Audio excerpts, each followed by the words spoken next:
30 তারিখ আসার ইচ্ছা প্রকাশ করেছেন তারেক রহমান। বলে না কাছের লোকে ট্রেন ফেল হয় বেশি, তারেক রহমানের ট্রেন ফেল হয়ে গেছে।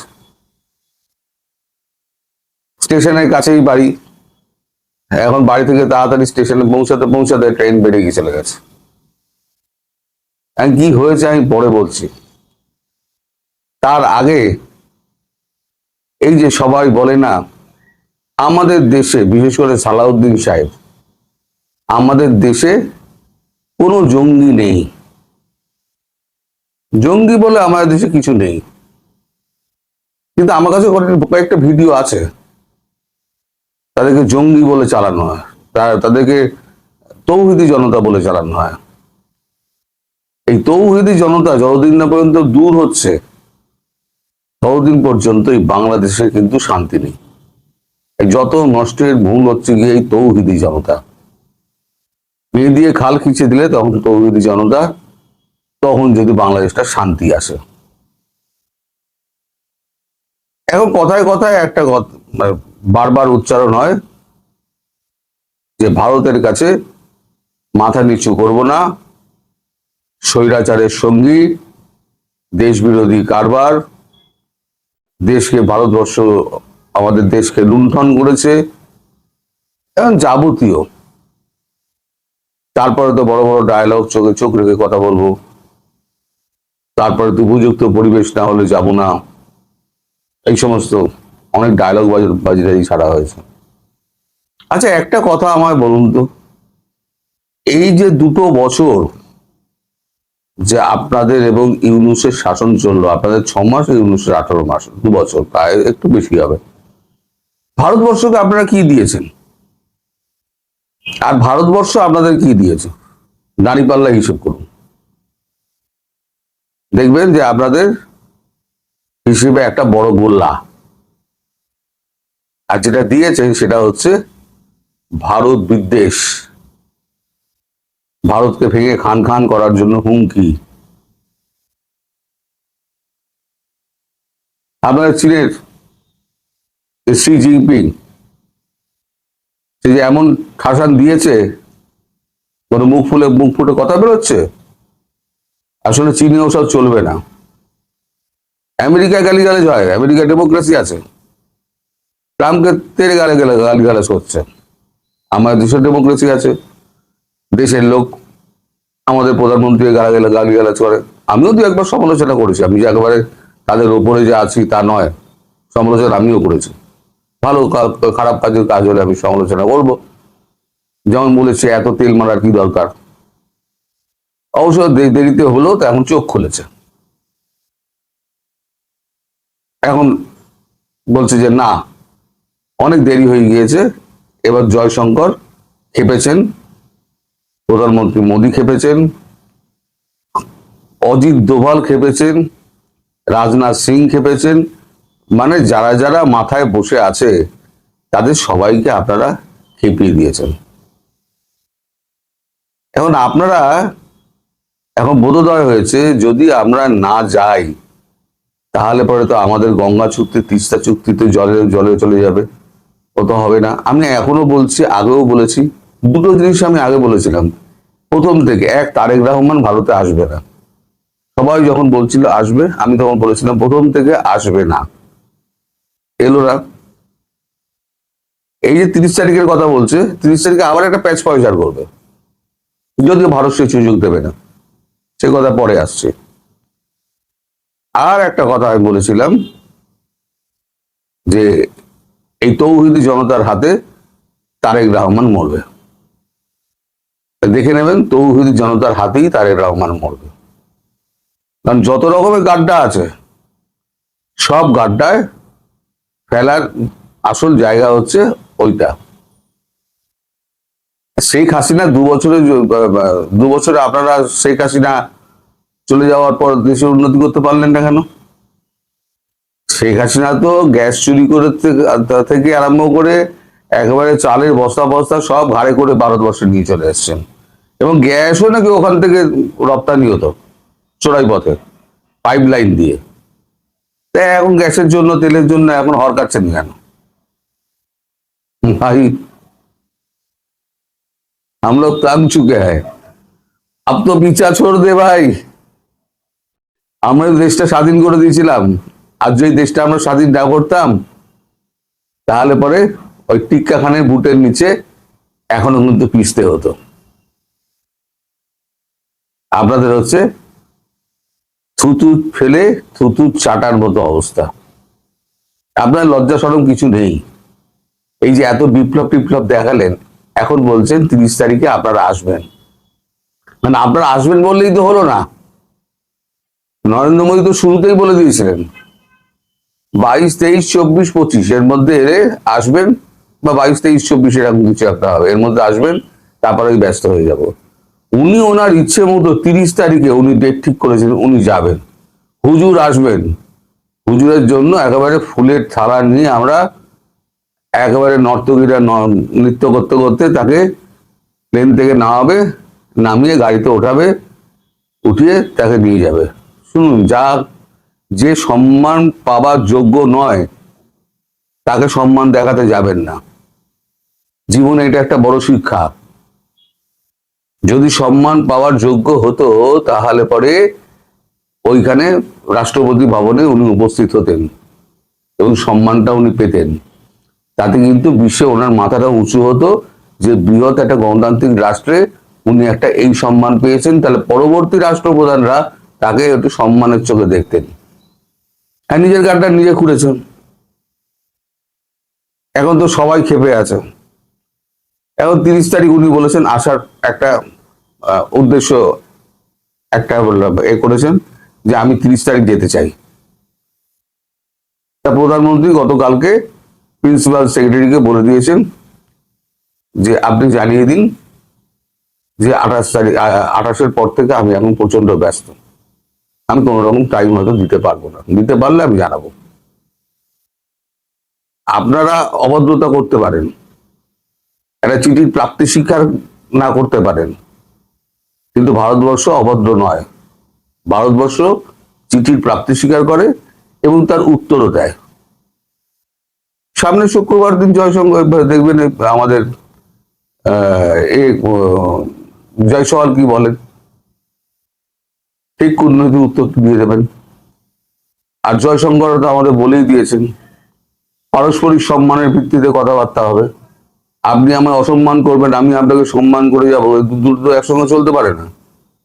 যেমন পাকিস্তানের ক্ষেত্রে বলেছিলেন যে রক্ত আর জল একসঙ্গে বইতে পারে না, এখানেও বলবেন যে জিহাদ আর জল একসঙ্গে বইতে পারে না। তো জিহাদ নিয়ে আপনারা থাকুন, আমাদের মতো থাকতে দিন। আর যখন ব্যবস্থা নেওয়ার হবে তখন তো ব্যবস্থা হবেই।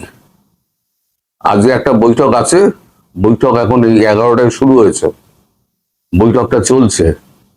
এই বৈঠক হওয়ার পরেতে আপনাদের তৌহিদি জনতা যে আছে না, তৌহিদি জনতার ঘাড়ে কিরাম পড়বে দেখবেন।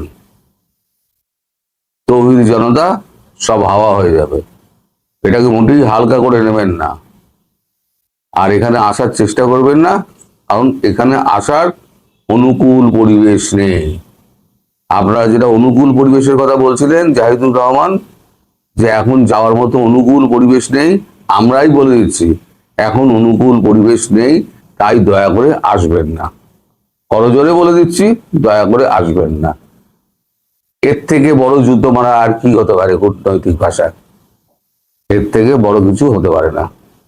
আপনারা জুতো খেলেও আপনাদের শিক্ষা হবে না। এই যে বিদ্যুতের বিল সব করে বাড়িয়ে দিয়েছে, টাইট মারছে তো, এগুলো টাইট মারছে। আমি তো বলেছি টাইট মারবে। এবার খাবারের দাম বাড়বে, সমস্ত ট্যাক্স ফ্যাক্স গুলো বসবে, একসময় কেনার আয়ত্তের বাইরে চলে যাবে। ভারত সরাসরি না করবে না, কেনার আয়ত্তের বাইরে চলে যাবে। আমরা টাকা দিয়ে কিনি, টাকা আর গাঁটের থেকে টাকা আর বেরোবে না। বাংলাদেশে ওষুধের বাজার অনেকটাই নিয়ন্ত্রণহীন, দাম বাড়ছে, আবার অনেক জরুরি ওষুধ ঠিকমতো উৎপাদন করা যাচ্ছে না। ডলারের সাথে বাংলাদেশি টাকার যে মানের হার, এলসি করতে যে সমস্যা, নানা রকমের জটিলতায় ভুগছে ওষুধ শিল্প খাত। তার সাথে নতুন আরেকটি সমস্যা যোগ হয়েছে, যে সমস্যাটা নিয়ে আজকে কথা বলবো। এছাড়াও রংপুরে যে 4টি হত্যাকাণ্ড সংঘটিত হয়েছে, এই 4 খুন নিয়ে অনেক প্রশ্ন উঠে এসেছে। আজ সে বিষয়ে কিছু কথা বলবো, শেষ পর্যন্ত সাথে থাকবেন। বাংলাদেশ স্বাধীন হওয়ার পরে প্রায় 70% ওষুধ বিদেশ থেকে আমদানি করা হতো। 80-র দশকের শুরুতে বাংলাদেশে 116টি লাইসেন্সধারী ওষুধ উৎপাদনকারী কোম্পানি ছিল। এই 116টার মধ্যে 8টি ছিল বহুজাতিক কোম্পানি, অর্থাৎ মাল্টিন্যাশনাল ওষুধ কোম্পানি। এই 8টি মাল্টিন্যাশনাল ওষুধ কোম্পানি 70% ওষুধ উৎপাদন করত, আর বাকি যারা রয়েছে তারা বাকি 30% উৎপাদন করত। অর্থাৎ বাংলাদেশের ওষুধ মার্কেট ছিল বিদেশি বহুজাতিক কোম্পানির হাতে জিম্মি, এবং এই কোম্পানিগুলো অপ্রয়োজনীয় ওষুধ বা কম প্রয়োজনীয় ওষুধ বেশি উৎপাদন করতো। যেমন এই হিস্টাসিন জাতীয়, অ্যালার্জি, অ্যান্টাসিড, এই ধরনের অত্যাবশ্যকীয় ওষুধ যে লিস্ট আছে সেই অনুযায়ী তারা কিন্তু খুব বেশি করতো না, এবং এই ওষুধগুলোর দাম এত বেশি ছিল যে সাধারণ মানুষের ক্রয় ক্ষমতা নাগালের বাইরে ছিল। 1982 সালে প্রথম বাংলাদেশে জাতীয় ওষুধ নীতি প্রণয়ন করা হয়। তার আগে কিন্তু সেই 1940, 46, 70 সাল ওই আইন দিয়ে চলতো। কিন্তু ওষুধ নীতি প্রণয়নের ফলে বাংলাদেশে প্রথম ওষুধ শিল্প গড়ে ওঠে, এবং আজকে বাংলাদেশ 147টা দেশে ওষুধ রপ্তানি করে। আমাদের মরহুম জাফরুল্লাহ চৌধুরী কিংবা জাতীয় অধ্যাপক ডাক্তার নুরুল ইসলাম, তাদের কিন্তু এই জাতীয় ওষুধ নীতি প্রণয়নে ব্যাপক ভূমিকা ছিল। অনেকেই বলেন যে এটা ডক্টর জাফরুল্লাহ চৌধুরী মূল উদ্যোগ নিয়েছিলেন, এরশাদের আমলে এটি হয়েছিল। তো সেই থেকে সেই ওষুধ নীতিতে কিন্তু এই যে বিদেশি কোম্পানি তারা যে অপ্রয়োজনীয় ওষুধগুলো তৈরি করতো, এগুলোর ব্যাপারে কিন্তু একটা নিয়ন্ত্রণ আনা হয়। একটা মানসম্মত ওষুধ ক্রয় ক্ষমতার ভেতরে থাকতে হবে, এবং যখন দেশীয় কোম্পানিগুলো ওষুধ উৎপাদনে গেল তখন কিন্তু তারা এখানে বিনিয়োগ করলো অনেক, এবং ওষুধের দাম কিন্তু সাধারণ মানুষের ক্রয় ক্ষমতার মধ্যে চলে এলো। এবং তখন তারা আইডেন্টিফাই করেছিল যে এসেনশিয়াল বা অত্যাবশ্যকীয় ওষুধ কোনগুলো এবং অতি অত্যাবশ্যকীয় ওষুধ কোনগুলো, এগুলো 100-র বেশি একটা লিস্ট ছিল। তো 1994 সালে 117টা ওষুধ ছিল এসেনশিয়াল ওষুধ বা অত্যাবশ্যকীয় ওষুধ হিসেবে। সেই 94 সালের পর থেকে আজ পর্যন্ত সেই তালিকাটা কিন্তু আপডেট করা হয়নি। এই ইন্টারিম গভর্নমেন্ট, ডক্টর ইউনূসের গভর্নমেন্ট এসে সেই 117 তালিকাটা বাড়িয়ে প্রায় 297টা ওষুধকে তারা অত্যাবশ্যকীয় ওষুধ হিসেবে একটা তালিকা করে। এটার কারণ হলো 94 সালের পর থেকে এই যে প্রায় 32 বছর, এই 32 বছরে বাংলাদেশে ওষুধের প্যাটার্ন কিন্তু বেড়ে গেছে। এখন আগের যে কোনো সময় চাইতে ডায়াবেটিস বলেন, ব্লাড প্রেশার বলেন, ক্যান্সার বলেন, হার্ট ডিজিজ বলেন, স্ট্রোক বলেন, অনেক কিছু বেড়েছে। সো এই জটিল অসুখগুলোর ওষুধও কিন্তু এই অত্যাবশ্যকীয় ওষুধের তালিকায় ঢুকানো হয়েছে। কিন্তু আমরা দেখলাম এই মাসের শুরুতে এই তারেক রহমানের সরকার, তারা এই যে রিভাইজ যে তালিকা করা হয়েছে 297টা অত্যাবশ্যকীয় ওষুধ, সেটি তারা বাতিল করে দিয়েছে। তারা বলছে যে এই জাতীয় ওষুধ অ্যাডভাইজারি কমিটি আছে একটা, সেই উপদেষ্টা কমিটির অ্যাপ্রুভাল নেওয়া হয়নি, সুতরাং এই তালিকা বাদ। যদি উপদেষ্টা তালিকাদের অ্যাপ্রুভাল না নেওয়া হয়ে থাকে, তালিকা যদি যৌক্তিক হয়, তাহলে তো নতুন করে যে উপদেষ্টা পরিষদ হয়েছে সেইখানে কিন্তু এটা অ্যাপ্রুভ করা যেত। আজ পর্যন্ত সদ্য গঠিত যে জাতীয় ওষুধ অ্যাডভাইজার কমিটি, তাদের কোনো মিটিং হয়নি। একটা জরুরি তালিকা তারা বাদ দিয়ে দিয়েছে। কেন বাদ দিয়ে দিয়েছে? কারণ এই এসেনশিয়াল লিস্টটা যখন করে যে এই ওষুধটা জরুরি বা অত্যাবশ্যকীয় ওষুধ, প্রয়োজনীয় ওষুধ, তখন তার দামটা সরকার নির্ধারণ করে দেয়, তার উৎপাদন খরচ এবং মুনাফা একটা হিসাব করে। অর্থাৎ যে ওষুধটা আমাদের জন্য খুব প্রয়োজনীয় সেটি এই লিস্টে ঢোকে এবং তার দামটা ফিক্স থাকে। তো এখন যেহেতু ওই লিস্টে আর এই ওষুধগুলো থাকছে না, সেহেতু এই দামগুলো আর সরকার ফিক্স করতে পারছে না। অর্থাৎ ওষুধ কোম্পানির মধ্যে যে ওষুধ শিল্পে একটা সিন্ডিকেট অলরেডি গড়ে উঠেছে, এবং এখন এই সিন্ডিকেট ইচ্ছা মতো দাম বাড়াবে।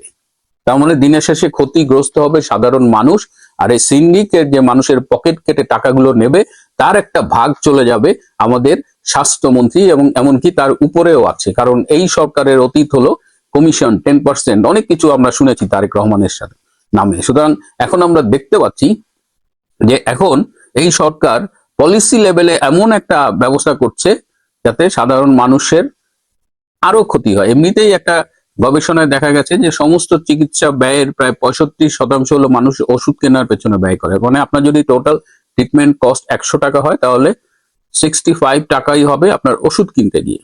আর এখন এই অত্যাবশ্যকীয় লিস্টে এই প্রয়োজনীয় ওষুধগুলো ঢুকানো হলো না, যার ফলে ওষুধ কোম্পানিগুলো এখন প্রাইস নিয়ে ইচ্ছা মতো খেলবে এবং এর ফলে গরিব আরো গরিব হবে, মধ্যবিত্ত আরো গরিব হবে এবং সাধারণ মানুষ ভুগবে। কিন্তু যেখানে কমিশন আছে, যেখানে নগদ নারায়ণ আছে, সেখানে এই সরকার সাধারণ মানুষের কথা অতীতেও ভাবেনি, এখনো ভাবছে না। আরেকটি যেটি কথা বলছিলাম, এই রংপুরের যে 4টি খুন, গণপতি চক্রবর্তী, প্রীতিলতা চক্রবর্তী, তার স্ত্রী এবং তাদের ছেলে মেয়ে আগামী চক্রবর্তী এবং আয়ুষ চক্রবর্তী, এই 4টি খুন, এই খুন নিয়ে এখন কিন্তু অনেকগুলো প্রশ্ন উঠছে। যে কোনো একটা অপরাধ হলে, বিশেষ করে হত্যাকাণ্ড হলে, সেখানে পোস্টমর্টেম একটা খুব ইম্পর্টেন্ট রোল প্লে করে। সেখানে ফরেন্সিক এক্সামিনেশন গুলো খুব ইম্পর্টেন্ট রোল প্লে করে, আলামত সংগ্রহ করা, তার এক্সামিন করা। কিন্তু এই সরকার দেখলাম ঘটনা ঘটবার পরপরই দুজন ছেলেকে ইয়াবা সেবী বলে তাদের মুখে স্বীকারোক্তি এনে পুরা দায়টা তাদের উপরে চাপিয়ে দিল। অথচ পোস্টমর্টেম করেছে যিনি, তার সময় যে ডোম উপস্থিত ছিল, সে বলছে যে প্রীতিলতা চক্রবর্তী এবং আগামী চক্রবর্তী দুজনেরই যোনিতে বীর্যের উপস্থিতি পাওয়া গেছে। ইট ইন্ডিকেটস যে তারা হত্যার আগে, খুন হবার আগে ধর্ষিত হয়েছিলেন। তাদের মুখ বিকৃত, তাদের জবাইয়ের চিহ্ন পাওয়া গেছে। অথচ সরকার তাড়াহুড়া করে তাদের লাশটা দাহ করবার ব্যবস্থা করা হয়েছে এবং ডাক্তারকে দিয়ে তারা একটি অসম্পূর্ণ, অস্পষ্ট পোস্টমর্টেম রিপোর্ট লিখিয়েছে। আপনাদের একটি কথা আমি মনে করিয়ে দিতে চাই যে 2016 সালের 1 জুলাই যে হলি আর্টিজান রেস্টুরেন্টে যে জঙ্গি হামলা হয়েছিল, সেখানে একজন জঙ্গি ছিল নিব্রাস ইসলাম। সেই নিব্রাস ইসলাম এই হলি আর্টিজানে আক্রমণ করার আগে সে ঝিনাইদহে ছিল এবং সে ঝিনাইদহে থাকাকালীন দুজন পুরোহিত, তারপরে অন্য ধর্মের গুরু এবং বেশ কয়েকজনকে খুন করা হয়েছিল এবং ওই সকল খুনের সাথে এই নিব্রাস জড়িত ছিল।